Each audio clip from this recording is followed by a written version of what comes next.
I don't know who on earth would ask me to testify, because as soon as I walk into the sanctuary, my emotions are on the outside. So we're going to just bear with me this morning.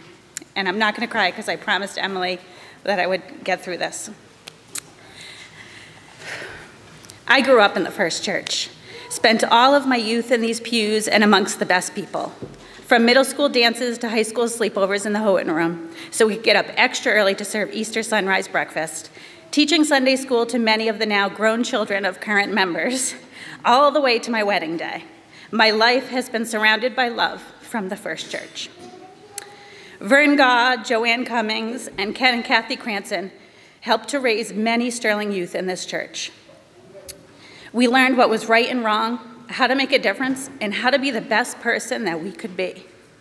They offered us a safe place to be ourselves, hang out with friends, and do good in our world. You continue this legacy today. After college, my life path brought me to Long Island, where I began my career in higher education. During this adventure, I went from church to church until I found one that would do for now. Nothing compared to what I experienced at the First Church. What we found was a congregational church, and I was a little bit hopeful because at least the minister wasn't too boring.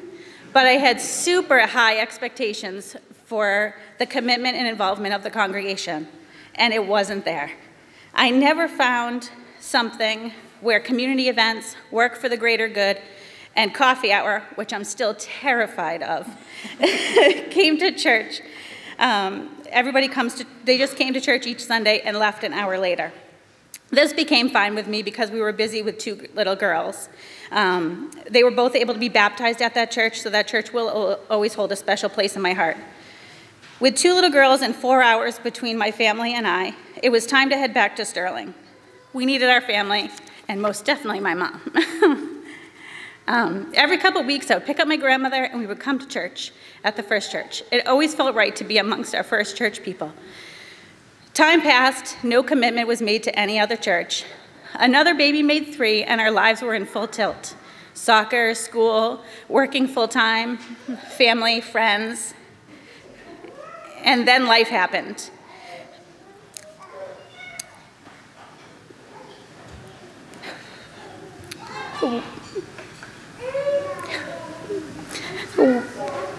Okay, sorry. 1 year ago, my brother Jeffrey was diagnosed with stage 4 melanoma, and I needed somewhere to ask all the questions, somewhere to sit and just be, somewhere to cry and feel safe, somewhere I knew no one would ask anything of me. So I came back. I still don't have all those answers, by the way. I find solace through every sermon, as I'm sure we can all agree.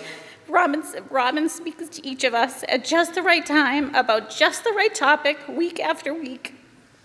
Robin told Jeff's story like she had known him for years and they'd never met. She listened to each word we said, read through each tear, and put them into a beautiful masterpiece that really felt like true love. Because of Robin, I now know that his story is not over. God is still speaking. I try to start each day with an affirmation from one of my favorite mama authors, Rachel Macy Stafford, and it speaks to the love that the First Church is to me. Today, I will choose love. If I mistakenly choose distraction, perfection, or negativity over love, I will not wallow in regret. I will choose love next. I will choose love until it becomes my first response, my gut instinct, my natural reaction. I will choose love until it becomes who I am.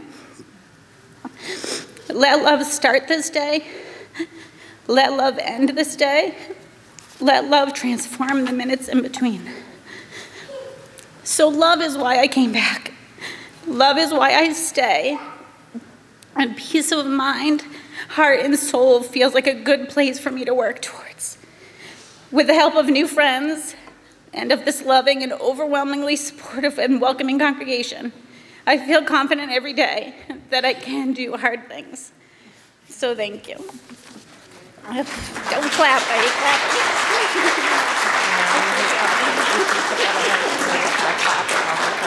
clapping?